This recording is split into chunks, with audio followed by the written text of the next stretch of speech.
Bien, eh bien, écoutez, je vous remercie d'être venus nombreux à cette convention. Cette convention qui, évidemment, vous l'avez compris, cette année n'est pas exactement comme les autres. Bien sûr, le CIMEV s'associe ardemment à la douleur des victimes touchées par la barbarie. Nos problèmes de commissaires-priseurs peuvent paraître dérisoires à côté de ces drames. Mais être ici, c'est aussi le moyen de rester unis, de renforcer la confraternité et la solidarité entre les différents acteurs du marché de l'art. Car ne nous y trompons pas, c'est bien l'art sous toutes ses formes qui est visé par ces ignares. L'art qui implique la liberté de conscience, la liberté de création, le sens critique, le refus des dogmes. Que serait la vie sans des artistes ? Et nous, les professionnels, nous sommes des passeurs d'émotions, des diffuseurs dans le vocabulaire du ministère de la Culture, mais notre rôle n'en est pas moins grand. De Palmyre à Jeff Koons, c'est notre devoir de défendre cette liberté qui fonde notre société. On ne devient pas commissaire-priseur sans une sensibilité particulière, sans être habité par l'art et la recherche artistique. On ne devient pas non plus galeriste, antiquaire, expert, conservateur de musée, journaliste du marché de l'art, sans ce petit gène bien particulier que nous avons de commun. Notre rôle sera déterminant dans la lutte qui commence contre l'obscurantisme. Nous y sommes prêts. Alors évidemment, ce n'est pas avec les sujets que nous allons aborder aujourd'hui et les problématiques que nous allons soulever que nous allons détendre l'atmosphère. Mais c'est notre rôle. Et cette année est une année importante pour l'avenir de notre profession. Le thème de la Convention, c'est la liberté d'exercice. La liberté d'exercice, parlons-en. Est-elle toujours aussi accrue ? Peut-elle s'exercer aujourd'hui avec autant de certitude et de facilité ? La liberté d'exercer la profession de commissaire-priseur coule-t-elle de source ? Cette question appelle de multiples réponses, car nous avons tout d'abord chacun notre manière propre d'user de cette liberté. Nos particularismes et nos spécificités, nos personnalités font de cette liberté un exercice original et unique en son genre. Nous considérons cela comme une force et comme un atout majeur. Mais pas seulement. Nul ne peut contester que notre profession se heurte au quotidien à des carcans administratifs, à une inflation réglementaire et législative constante, ainsi qu'à des distorsions concurrentielles. Autant de freins qui viennent limiter notre liberté de faire tomber le marteau. Une entrave, ici comme ailleurs. Dans les 4 coins de France, ce constat se vérifie. Nous parlons d'une seule et même voix pour dire à quel point aujourd'hui en France, être commissaire-priseur, ça n'est pas une mince affaire. Cependant, je vous rappelle notre capacité à résister à tout.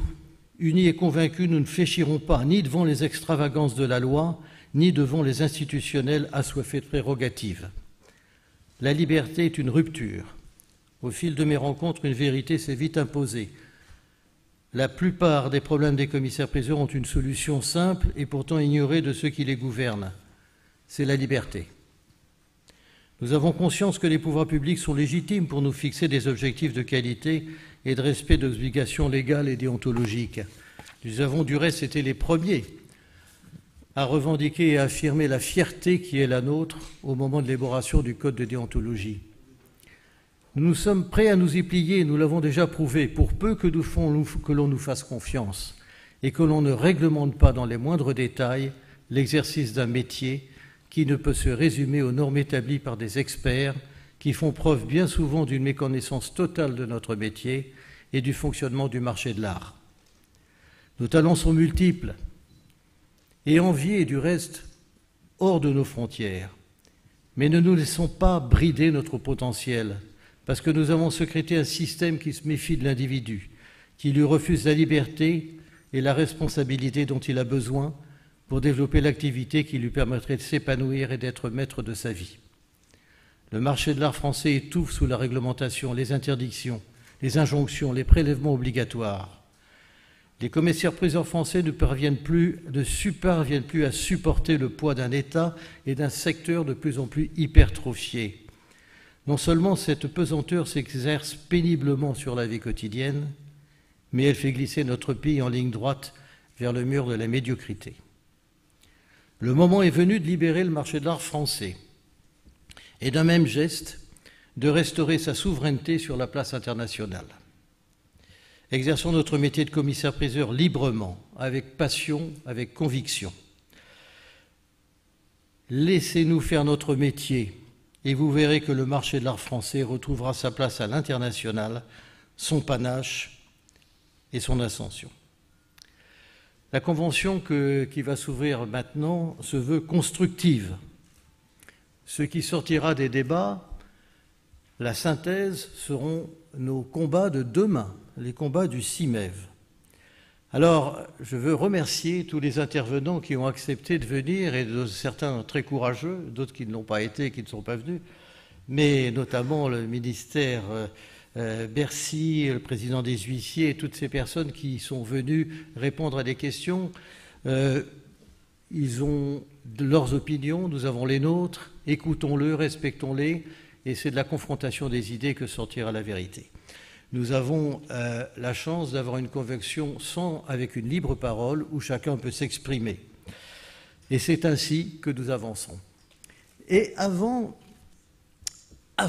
de laisser la parole aux tables, je voudrais dire un petit mot très particulier à quelqu'un qui ne s'y attend absolument pas. Alors ça, je peux vous le dire.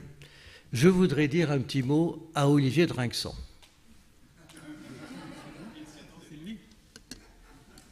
Olivier Drinxan, j'ai l'impression que depuis que j'écoute la radio, je l'entends parler des commissaires-priseurs. Il nous a défendus tout le temps. Il a fait la promotion des commissaires-priseurs et vous savez que sans les journalistes, les commissaires-priseurs n'existent pas.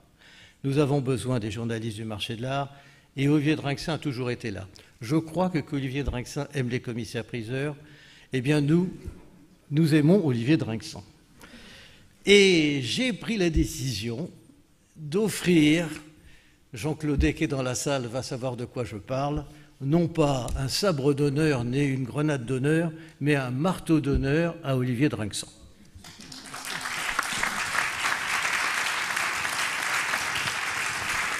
Alors, pour l'ensemble de son œuvre.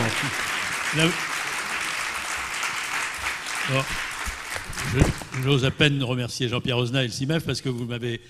Là, l'après-midi est foutu. Normalement, je devrais arriver à réanimer des tables rondes. Vous auriez fait ça à la fin, j'aurais été peut-être un tout petit peu moins gêné. Merci beaucoup. Voilà. Alors, la première émission... Essayez-le pour voir s'il marche, Olivier. La première émission à Europe 1 s'appelait Hôtel des Ventes. C'était du temps de Maître Pomez père, je crois. Et dans cette première émission, il y avait Maître Bois-Girard et une journaliste qu'on aime encore beaucoup qui s'appelle Françoise Chauvin. Voilà, alors c'est vrai que c'est un rêve jamais réalisé. Merci.